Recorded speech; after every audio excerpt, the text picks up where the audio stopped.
Bonjour à toutes et à tous, j'espère que vous allez bien. Je suis très contente de vous retrouver aujourd'hui en cette belle journée de luminosité dégueulasse. Bon, ça fait rien, on va faire 100. Un jour, j'aurai peut-être de quoi me prendre des lights, allez savoir. Bref, on va changer un peu des choses sur cette chaîne. Je suis en train d'y travailler d'arrache-pied, même si ça ne se voit pas. Mais j'essaye vraiment d'être à votre écoute et de voir un petit peu quels changements je pourrais apporter à la chaîne pour qu'elle convienne mieux à vos attentes, tout en restant conforme à ce que j'ai envie de transmettre. Donc j'essaye de lancer un format tout nouveau pour les vidéos qui sera un format n'excédant pas, on va espérer, une vingtaine de minutes. Je sais que ce sera beaucoup plus pratique pour vous pour écouter plutôt qu'un format 45 minutes, voire 1 heure comme j'ai l'habitude de faire, ça peut être un peu lourd. Donc on va essayer de faire ça, quitte à fractionner et à faire des vidéos un petit peu plus souvent. Ça me permettrait aussi de faire des vidéos plus fréquentes. Donc pour inaugurer ce nouveau format, j'ai eu envie et j'ai eu l'idée de faire un petit challenge avec vous, en vidéo ou à l'écrit, comme vous voulez, autour du thème de la peur, puisqu'on approche d'Halloween. Alors ce challenge, je l'ai appelé de façon très originale, avec un jeu de mots absolument fracassant, les citrouilles d'Halloween. Voilà, je suis vraiment désolée. L'idée, vous allez le comprendre, c'est de partager ensemble 6 peurs, phobies, si je m'ébrouille ça va le faire, blocages, angoisses, etc. que nous avons dans nos vies, qui nous embêtent, mais qui ont pour point commun d'être absolument ridicules.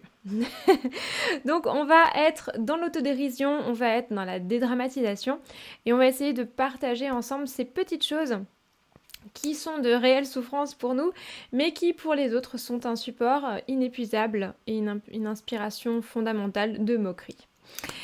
Donc le principe est simple, je vous invite si vous avez une chaîne YouTube à faire une vidéo là-dessus, si vous avez un compte Instagram à le faire soit en IGTV, soit en story, soit en post comme vous voulez, et à faire en sorte que je puisse voir ce que vous avez fait.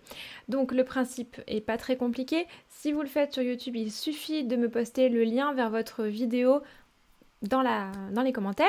Même chose si vous avez un blog ou si vous avez un autre support que je ne possède pas, mettez le lien vers votre challenge, votre participation dans les commentaires pour que je puisse aller le voir.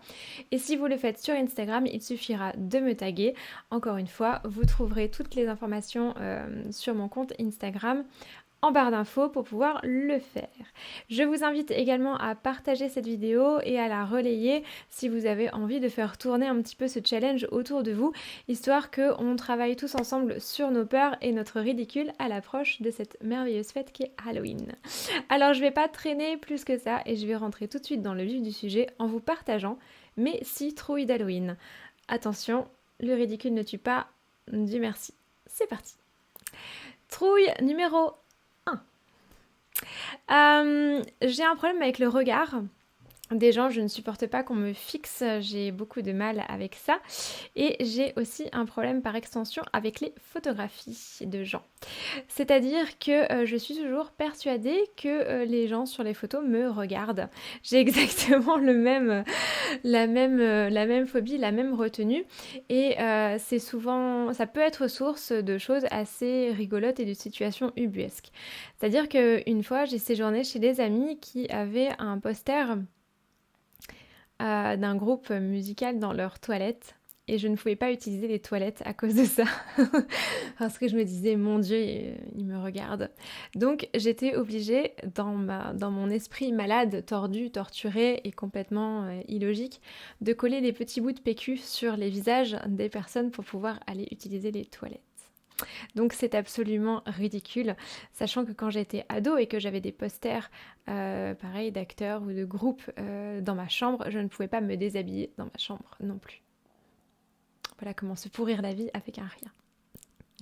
Trouille numéro 2. J'ai une phobie dévorante des escalators. Mais vraiment dévorante, c'est-à-dire que j'ai beaucoup de mal à grimper là-dessus. Quand les gens voient les escalators, moi je suis déjà en train d'essayer de repérer les escaliers pour ne pas monter sur cet outil de la mort, de l'enfer et du diable et du démon. Je sais pas, j'ai peur d'être avalée, j'ai peur d'être réduite en charpie, d'être emportée, de ne pas pouvoir en descendre, je ne sais pas. Toujours est-il que ça donne naissance à des situations très rigolotes pour mes proches qui sont obligés de me tenir la main, voire de me porter pour que je puisse monter là-dessus, de faire un décompte. Je pense que toute la Fnac de Clermont-Ferrand doit se rappeler de mes cris de souris quand mes amis sont partis sans moi sur l'escalator et que je suis restée en haut et que je me suis pratiquement mise à pleurer pour qu'ils viennent me chercher. Donc voilà, c'est absolument ridicule, je ne comprends pas. On a essayé de me soigner cette phobie en m'expliquant que c'était pas possible d'avoir un accident sur un escalator, et puis il y a eu les Jeux Olympiques en Russie. Voilà, et j'ai regardé les infos et j'aurais pas dû. Donc les escalators, maintenant j'en suis persuadée, veulent ma peau et je ne monterai plus jamais sur un de ces trucs-là. Troisième phobie, j'ai peur des feux d'artifice. Je pense qu'en fait, quelque chose a merdé au moment de mon incarnation et qu'on m'a mis dans une peau d'humain alors que je suis un chat. Basiquement. Donc les feux d'artifice, c'est catastrophique. Chaque fois que j'en vois un, que j'en entends un, j'ai un réflexe viscéral qui me dit « va te planquer sous une table ». C'est horrible, tout le monde s'extasie, tout le monde trouve ça formidable et moi je ne pense qu'à une chose, fuir loin. Je ne sais pas si c'est le bruit, si c'est la lumière, si c'est... J'en sais rien. Je ne sais pas. C'est horrible, j'ai peur des feux d'artifice. Voilà, c'est catastrophique. Quatrième peur et non des moindres. C'est même un toc plus qu'une peur parce que je sais que ça n'arrivera pas et je sais que c'est impossible.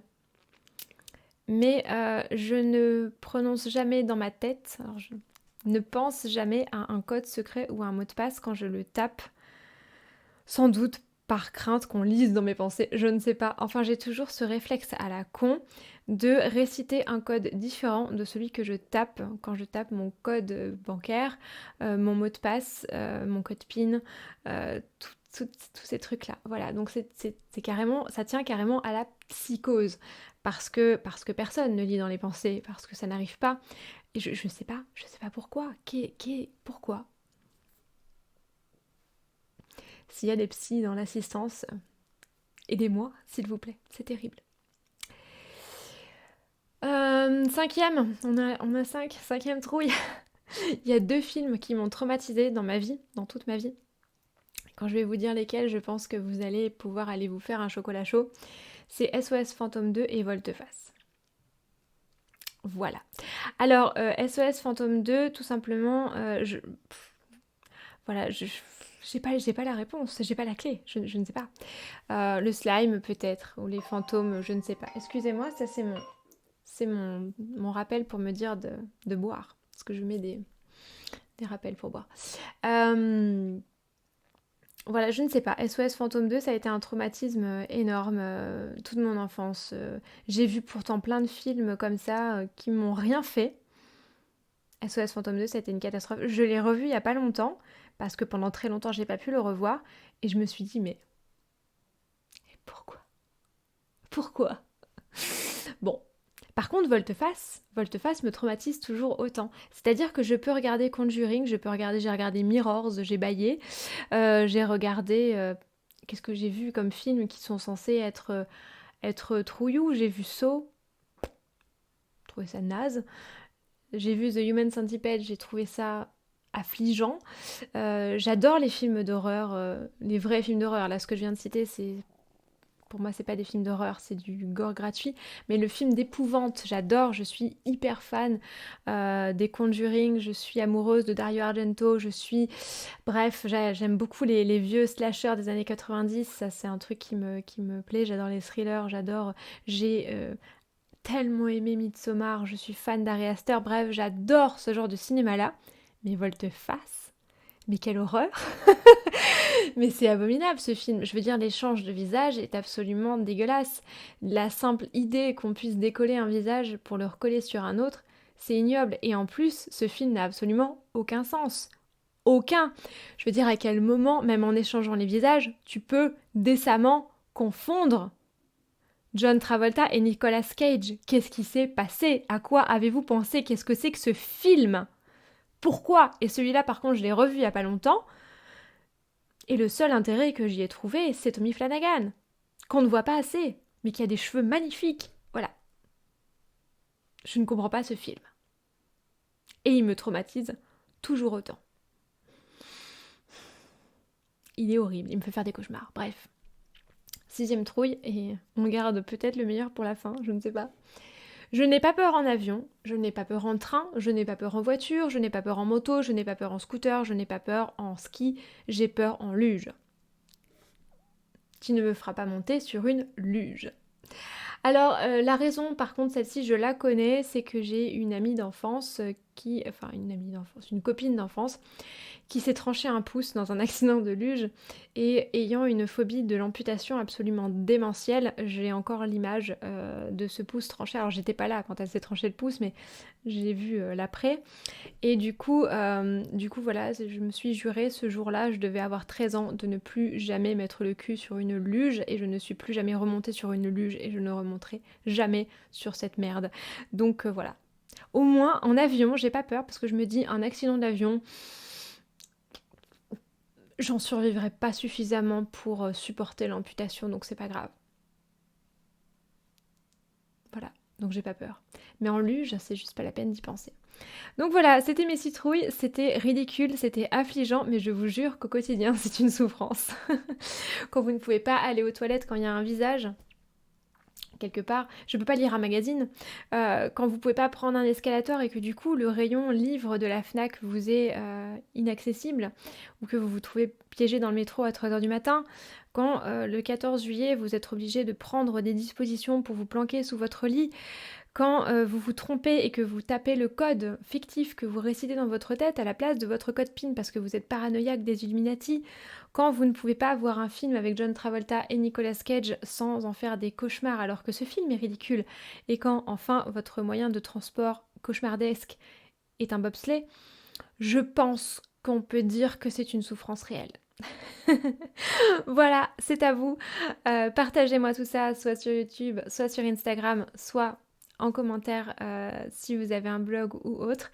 Et d'ici là, portez-vous bien, travaillez bien sur vos peurs, tournez-les en ridicule, tel un sortilège ridiculus dans Harry Potter, parce qu'après tout, les phobies, on va pas se mentir, c'est souvent bien ridicule. Allez, courage à vous, bye!